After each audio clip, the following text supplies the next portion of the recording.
Hello guys, I hope you will be fine.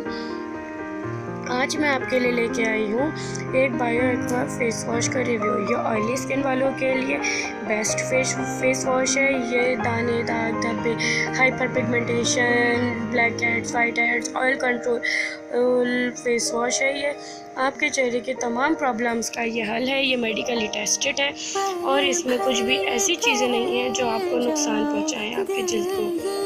और ये आपके चेहरे को ऑयल को भी कंट्रोल करता है। आप इस फेस वॉश का असर एक दफ़ा के वॉश से ही देख सकती हैं।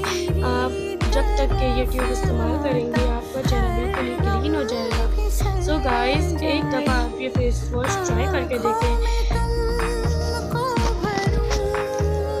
ये आपको इजीली रीज़नेबल प्राइस में 350 का शॉप से आराम से मिल जाएगा।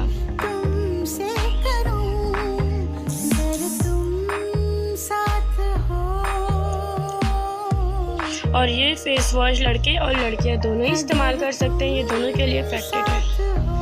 अल्लाह हाफिज़।